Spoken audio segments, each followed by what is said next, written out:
Hello! J'espère que vous allez bien et que vous vous portez bien. Vous voyez la déco derrière moi?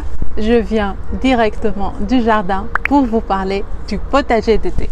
À la base, c'était un vlog, j'avais préparé des vidéos et je me suis rendu compte que le son n'était pas terrible. Du coup, je peux pas poster, donc on va transformer ça. Ça va être une vidéo explicative dans laquelle je vais vous montrer comment j'ai préparé mon potager d'été. Il faut savoir que j'ai fait les plantations au mois de mai, donc j'ai une partie où ça va être vraiment exclusivement potager d'été. J'ai planté des herbes aromatiques, j'ai planté de la tomate, des poivrons, de la courgette, concombre, tout le potager d'été. Et donc je vais vous expliquer dans cette vidéo les étapes de plantation. Vous pouvez toujours planter au mois de juin, mais il ne faut pas trop tarder non plus. L'année dernière, j'ai posté des vidéos explicatives à IGTV sur la plantation des légumes d'été, la tomate, le basilic et les légumes d'été généralement. Je vous mettrai les liens en description. N'hésitez pas à aller les voir parce qu'elles sont très intéressantes et elles vont sûrement vous aider. Je vous laisse avec la vidéo. J'espère qu'elle va vous plaire et qu'elle vous sera utile. Le premier jour, je suis partie chez Jardiland pour acheter ce qui me manque pour commencer les plantations. J'ai pris du terreau spécial potager compatible à l'agriculture biologique. J'utilise souvent ce terreau et j'en suis satisfaite. J'ai aussi pris du fumier de cheval pour enrichir la terre que j'ai déjà dans les bacs. Nous sommes le lendemain. Je suis partie ce matin chez Jardiland et j'ai récupéré le carré potager. J'ai récupéré aussi une serre. Je vais vous la montrer tout à l'heure. Par contre, aujourd'hui, il fait super moche et il y aura un orage qui va arriver. Et je ne sais pas quoi faire. Est-ce que je vais planter ou pas? Et je pense pas que je vais planter parce que les plants sont fragiles en fait au début. Et du coup, avec beaucoup de vent, je sais par expérience qu'ils ne vont pas survivre. Tout ce que j'ai prévu de faire, je vais planter les plants qui sont assez solides et résistants.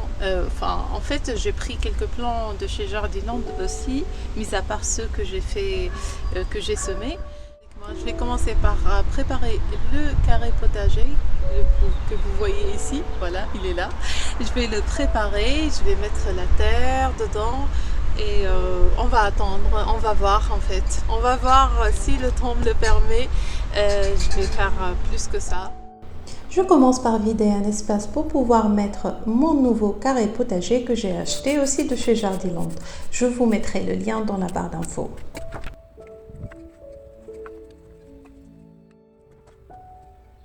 J'ai pris ce carré potager pyramidal pour gagner le maximum d'espace. Quand on a un potager de balcon, il faut vraiment penser à l'espace.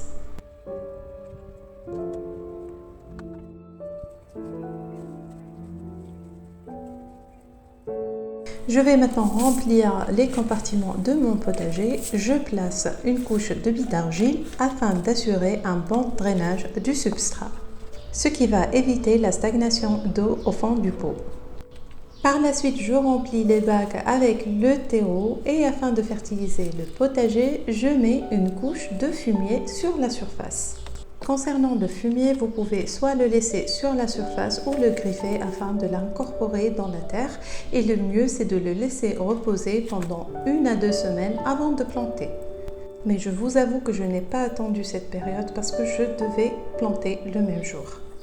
Une fois que ma terre est préparée, je commence les plantations. Dans ce carré, je vais planter des tomates cerises, du piment et des aubergines.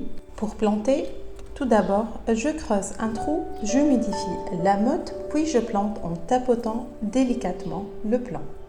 Pour planter les tomates sur un balcon, il vous faut un pot ou bac d'une profondeur d'environ 30 cm et pareil pour la largeur. Dans mon cas, j'ai espacé les plants de 20 cm pour que les tomates aient l'espace pour s'épanouir. Quant à l'exposition de mes tomates, il faut qu'elles soient dans un endroit ensoleillé avec un arrosage copieux durant les fortes chaleurs.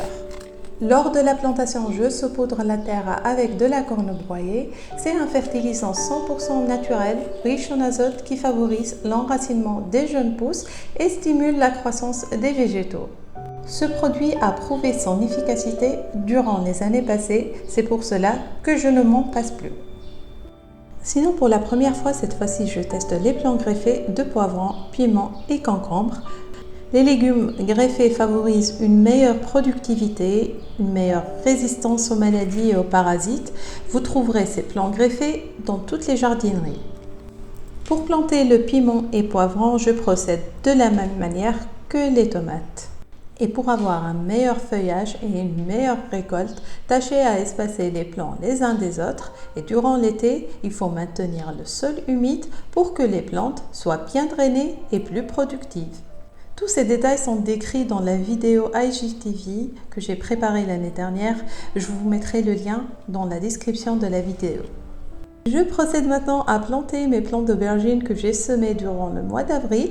Je sélectionne les meilleures pousses afin de les planter par la suite en pleine terre. Je les mets dans une jardinière en attendant de libérer un grand bac pour les mettre dedans. C'est l'un des inconvénients du potager de balcon, c'est le manque d'espace. Après la plantation, je couvre mes bacs avec une bonne couche de paillis que j'achète de chez Jardiland. Je trouve que cette étape est primordiale pour protéger les plantes des fortes chaleurs et garder l'humidité le plus de temps possible.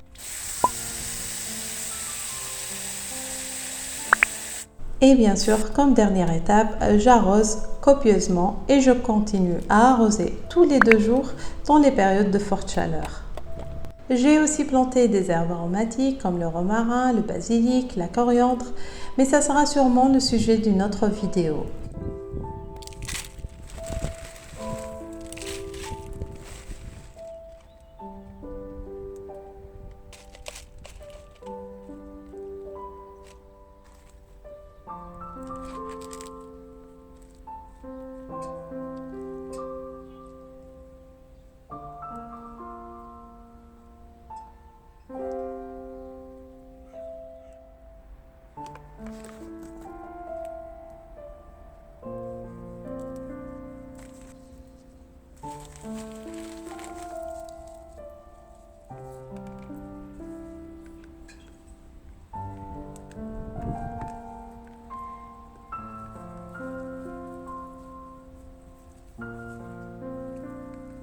J'ai enrichi aussi la terre de ma menthe qui a presque 4 ans et chaque année, je rajoute une couche de terreau et une couche d'engrais.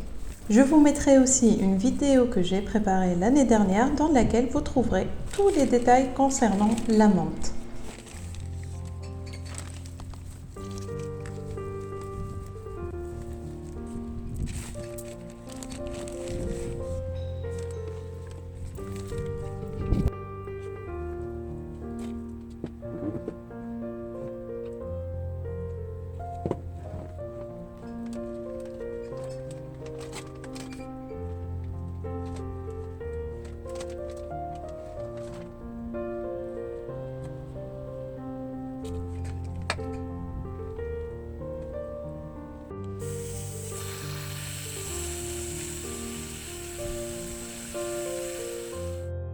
Et voici l'état de mon potager 2 semaines après la plantation et maintenant j'ai hâte de récolter les fruits de mes plantes.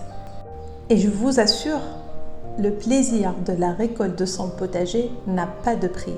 C'est pour cela que j'encourage les gens à le faire et à commencer petit à petit. Je me dis, si moi j'ai réussi à faire des choses, pourquoi pas les autres ?